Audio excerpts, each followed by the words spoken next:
My name is Matthew Todd. I'm in 10th grade and in Chinese level 3. And we started the 3-month experiment for the classic recitation back in January. No, February. February. And I was a little skeptical at first because it was very new. I'd never heard of it before, but I remember Lilasha talking about it for a while, or I had referenced it before. And again, I was skeptical. I wasn't sure how successful it was going to be or how informative it was going to be in terms of educating someone. And I was used to, the way that we had learned before. But I trusted Lilasha.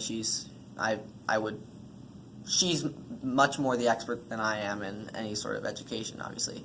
So I gave it a chance. It made myself keep an open mind and started the experiment. And in 2 weeks was the first little reflection I was doing, and I was kind of thinking to myself wow, this is not as much as what I thought I was gonna, or this isn't as much as what Lilasha was saying. This isn't as great, but I mean, it is pretty successful. I'm recognizing characters really, really quickly, and I'm being able to pronounce words more fluently and accurately. However, after a month and the month following that, I realized that it was a big change in my literacy and fluency, that I could recognize way more characters than I thought I was going to be able to.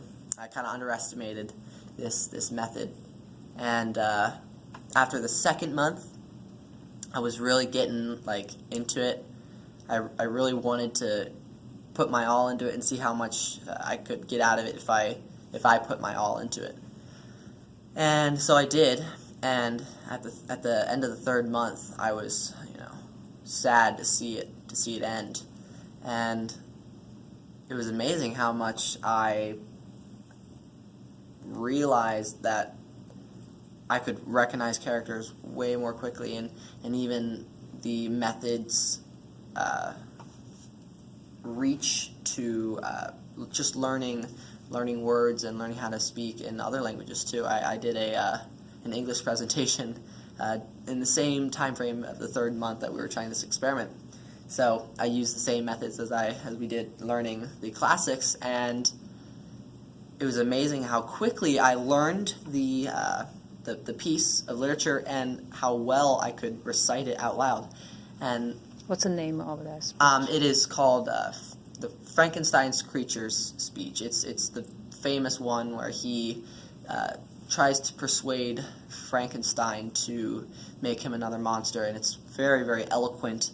There's beautiful language and diction, but it was amazing how easily it came to me again, and especially because it was in my native language. Mm-hmm. So the effects were even greater in magnitude, and I was amazed. But again, when the experiment ended, I was pretty sad. But we've gone back to the 10 minutes a day, not the full class period. And while we're not doing as much of it in class this summer, I'm going to definitely take this opportunity to go full force with the Chinese. So using this method. Good luck. Yeah, thank you. And we started to, at the end, learn a little bit of what it means, the classics mean, and it's, especially Daxue, I love the meaning behind it. It's very, very deep and profound and fundamental towards human nature and how to we only did govern ourselves. The first chapter. Yeah. Actually, the core value. Really? Reflect. It was a little hard to understand at first, even when we learned the translation. But it was it's very deep and cool to learn that these people thousands of years ago were developing these ideas that today we're we're trying to achieve, but meanwhile they're right there anyway. But yeah, I think this method is really, really amazing. How it can be so underestimated is even more amazing to me, because I think it's very unknown, but it's very successful in how quickly and how.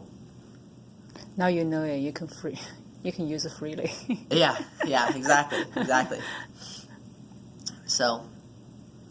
Yeah, I remember you made a comment about how easy it appeared to you when you recited 大学 compared to the 论语. Yes. And you mentioned about the logic. Yes. 论语 I feel is there's no rhyme scheme in 论语, and rhyme scheme definitely helps. There's something psychological, but also 论语 is a collection of Dialogues, whereas 大学 is an essay almost, correct? So the fact that it's almost written, it's written from one person's perspective, one point of view. It's more, I think, I don't want to insult 论语, but it's very focused. 大学 is very focused and one topic. Like one you topic. Have That's correct. Topical. That's right. And it's 论语 amazing. is everything. Yeah. About the right. life. Right. Yes. 大学 is about education. Not about Oh, education. Not just the great learning, yeah. but not about that. It's not just about the. I felt like there was some politics in there too. Like yes, how to govern. you're good. This is for the entire life. Okay. Oh wow. Yeah, Awesome. if you want to be the future leader, or, Yeah. 大学 could be, yeah. And I have 大学中庸 the 论语. Okay. So we all come together. I have 道德经. So yeah, I have 道德经 in its English form. Okay. So I was starting to read that. I got through the first 15 chapters, not the whole book, but 15 chapters like we did. Yeah, we recited. We recited in the class. first in class. So that was helpful. I guess. that was really cool. But the thing I like about the translation I got is that it's not translated in a way that the perspective is so influenced. It's almost like a direct translation so that you can interpret it for yourself. Okay. I really like that. So, Great. but Keep up your work. I absolutely this summer, because I really want to come back strong Chinese 4. Okay. So that I can speed ahead, keep learning. So, Thank you very much. thank you.